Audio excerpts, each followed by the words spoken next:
Trastornos de la conducta alimentaria y de la ingesta alimentaria.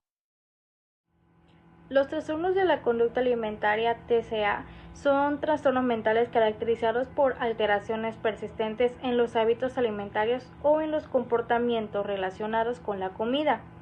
Estas alteraciones pueden afectar negativamente en la salud física, en el bienestar emocional y el funcionamiento social de la persona. Los TCA pueden provocar problemas nutricionales, cambios en el peso corporal y dificultades psicológicas relacionadas con la imagen corporal, la autoestima, el control de alimentación. Dentro del DSM-5-TR se reconocen diferentes tipos de trastornos de la conducta alimentaria, los cuales son los siguientes. Como primer trastorno tenemos el trastorno llamado PICA. Este trastorno se caracteriza por la ingestión persistente de consumir sustancias que no son alimentos y que no tienen ningún valor nutritivo. Las personas con este trastorno pueden llegar a consumir papel, tierra, yeso, pintura, cabello, entre otras cosas. Este comportamiento debe persistir durante al menos un mes y no ser apropiados para la edad o el nivel de desarrollo de la persona. La pica puede causar diversos problemas en la salud, como infecciones, intoxicaciones, problemas y daños en el sistema digestivo, y es más frecuente en mujeres embarazadas, en niños pequeños o en personas con ciertos trastornos del desarrollo. Ahora hablaremos de los dos siguientes trastornos de alimentación. Estos dos trastornos de alimentación en lo particular se caracterizan porque el sujeto, la persona, no se preocupa de una manera física o personal, más bien se caracteriza porque tienen problemas de alimenticia. Son totalmente diferentes a los trastornos de anorexia o bulimia, como antes mencionaba, que se preocupan más por el peso o el físico de las personas. En estos casos de estos trastornos, se caracteriza más por la forma en que cómo se alimentan. El primer trastorno que hablaremos es de la rumiña. El trastorno de la rumiña es un trastorno en el cual puede afectar tanto a bebés, niños, adolescentes y adultos.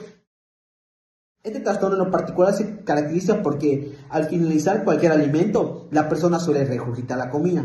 ¿Esto qué significa o esto qué es? La regurgitación. Eso significa que al niño o al individuo se le da un plato de comida normal o alimentos normal, pero casi al finalizar la comida, regurgita la comida, que significa que come, traga y va al estómago, y eso hace que vuelva a salir por la boca. Eso significa que después de consumir los alimentos se la saca por la boca e incluso se lo vuelve a volver a tragar, masticar o incluso escupir. Este trastorno en lo particular suele afectar de manera tanto, como antes mencionaba, física, de que pues puede tener un bajo peso, un bajo rendimiento en la escuela. En lo particular, la rumiña se da más en la infancia por problemas, puede ser problemas sociales, problemas ambientales, problemas en casa, entre otros factores. Estos problemas conllevan particularmente a un estrés, por lo antes mencionaba, a un niño o un adulto, ¿no? Y esto suele hacer que tengan este trastorno. Este trastorno se caracteriza principalmente por dolores abdominales, mal aliento en la boca, regurgitación entre comidas o en comidas, o bajo peso, entre otros. Ahora hablaremos del trastorno de evitación o limitación de la ingesta alimentaria. Este trastorno en lo particular suele afectar de manera, como antes mencionaba, alimenticia, ¿no? Este trastorno en lo particular afecta en diversos aspectos de las personas por, uno, baja sensibilidad en el gusto, por haber tenido problemas o consecuencias sobre un acto antes de comer, o simplemente miedo a la comida. Particularmente pasa más por experiencias malas o negativas y por la experiencia de tener un gusto muy sensible, ¿no?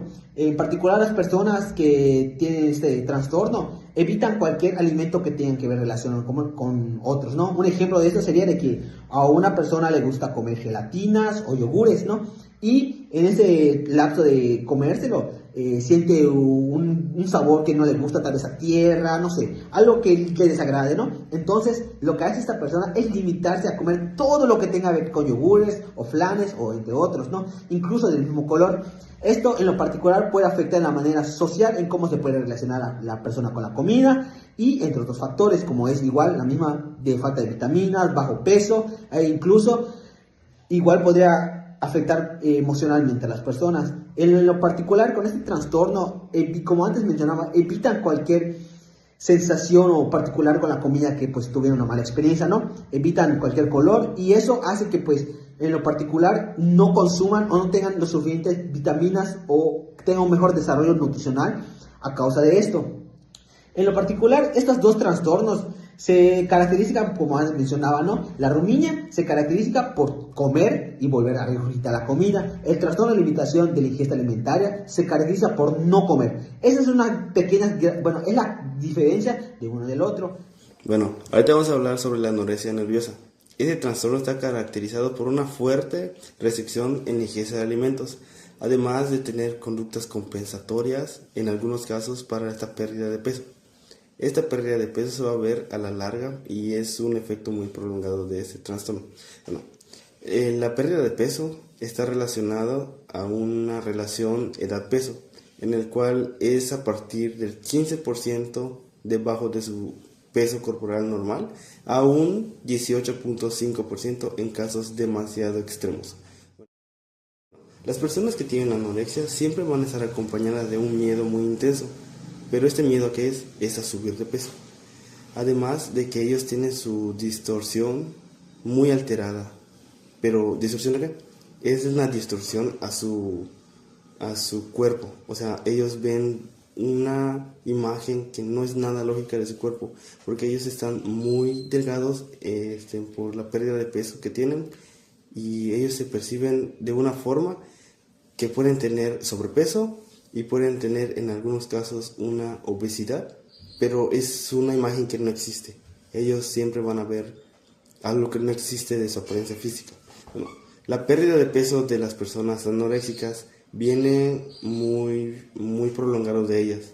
¿A qué va esto? De que ellos pierden peso porque ellos mismos se lo provocan, ya sea por la restricción en la ingesta de alimentos o también porque existen las conductas compensatorias, como se mencionó anteriormente. Una de estas conductas pueden ser la autoprovocación del vómito, y está el uso o abuso de diuréticos, además de laxantes, y de una manera natural, por decirlo así, es el ejercicio extremo, el ejercicio físico extremo que ellos realizan para esta pérdida de peso. Bueno, como otro punto de la anorexia nerviosa es que existen dos. Está la anorexia nerviosa tipo atracón-purga, y el otro que es el tipo restrictivo. Bueno, el tipo restrictivo ¿en qué consta?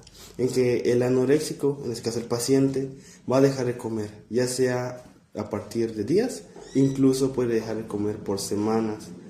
Este paciente, por lo general, esa es su principal característica, que la comida que tiene, pues no come demasiado, no come absolutamente nada, en algunas ocasiones muy extremas. El tipo atracón purga es al contrario. Esta persona tiene atracones de comida, y luego de los atracones viene la autoprovocación para expulsar ese alimento que ingirió porque no le gustó hacerlo. ¿Gustó en qué sentido? No le gustó porque está subiendo de peso, va a aumentar más de lo que debería, sin embargo él debería estar bajando. Estos son los dos tipos de anorexia que existen. Bueno, este trastorno también pues puede llegar a tener múltiples afectaciones en la persona, ya sea puede causar debilidad, puede causar desnutrición, además de tener muchas molestias para el paciente, ya que no cuenta con los nutrimentos suficientes que debería tener, y además no come la comida que debería, como una persona normal, por decirlo así. La bulimia nerviosa se caracteriza por episodios recurrentes de atracones, en los que las personas consumen grandes cantidades de comida en poco tiempo y sienten pérdida de control. Después del atracón, la persona realiza conductas compensatorias para evitar subir de peso, como vómitos provocados, uso de laxantes y ayuno o ejercicio excesivo. Para el diagnóstico, estos episodios deben recurrir al menos una vez a la semana durante 3 meses. La bulimia puede causar deshidratación, problemas gastrointestinales y daño de los dientes debido al vómito frecuente. Trastorno por atracón. Bien, este trastorno se define como la ingesta en un periodo determinado de una cantidad de alimentos que regularmente es superior a lo que la mayoría de las personas tienden a ingerir en un periodo similar y en diferentes circunstancias. Para que este episodio de atracón se cumpla, deben cumplir 2 características. La primera es la ingesta masiva y la segunda es la pérdida de control. Bien, en la ingesta masiva, comer un periodo determinado, por ejemplo, cada 2 horas en una cantidad de alimentos es claramente superior a lo que la mayoría de las personas ingerirían en condiciones similares. La pérdida de control, que es la segunda, es la sensación de no poder controlar o no dejar de comer de lo que estás ingiriendo. Ese episodio de atracón debe estar asociado con 3 o más de los siguientes síntomas. El primero es comer muchísimo más rápido de lo que una persona comúnmente come. Es decir, y no confundir como cuando una persona llega y tiene hambre y por ese mismo motivo come rápido. No, simplemente come muchísimo más rápido de lo que habitualmente come una persona común o esa misma persona. 2, es comer hasta sentirse completamente y desagradablemente lleno. Este es el segundo. El tercero es ingerir una grande cantidad de alimentos a pesar de no tener un hambre física. El cuarto sería comer a solas por la misma vergüenza de la cantidad tan grande de alimentos que está ingiriendo. Y el quinto es sentirse a disgusto con uno mismo, deprimido o muy avergonzado de los episodios después de ese episodio más bien. Ahora bien, la frecuencia y la gravedad de acuerdo al DSM-5-TR proporciona formalmente que la frecuencia de los atracones se producen de en promedio una semana en 3 meses. El malestar existe en clínico significativo respecto a los atracones. La compensación no se asocia a estrategias compensatorias inapropiadas que, a diferencia de la bulimia nerviosa, aquí no existen conductas compensatorias como el vómito, el exceso de ejercicios, como los desayunos, los laxantes, etc. Los niveles de severidad. En sí, este trastorno por atracón, la gravedad se basa en la frecuencia de episodios que una persona tiende a tener. Es decir, que está dividido en 4. El primero sería el leve, el moderado, el grave y el extremo. El leve se da de 1 a 3 episodios, el moderado de 4 a 7 episodios, el grave de 8 a 7 y el extremo de 14 en más episodios. Y ya para finalizar, como nota importante, algo que me gustaría agregar es que este trastorno suele estar vinculado con una desregularización emocional. Es decir, que no es una cuestión de falta de voluntad, solo es una condición de salud mental que se requiere un enfoque multidisciplinar, psiquiátrico, a lo mejor psiquiátrico, mayormente psicológico y de nutrición. Bueno, otro trastorno de las conductas alimentarias o de la ingesta de alimentos especificados de siglas OSFED, pues esta categoría se utiliza cuando los síntomas de una persona pues causan malestar o afectan su funcionamiento, pero pues no cumplen completamente con los criterios de un trastorno especificado. Algunos de esos ejemplos están la anorexia típica, que es cuando el peso es normal, pero pues existen conductas de la anorexia. Está la bulimia nerviosa de baja frecuencia, los trastornos por atracones de baja frecuencia y el síndrome de purga sin atracón. Bueno, pues como conclusión, tenemos que los trastornos de la conducta alimentaria son problemas de salud mental que afectan en relación de las personas con la comida y con su propio cuerpo. Estos trastornos pueden tener consecuencias graves en la salud física y emocional, por lo que es importante conocer sus características y criterios de diagnóstico para poder identificarlos a tiempo y también brindar el apoyo y tratamiento adecuado para esas personas que sufren este tipo de trastornos.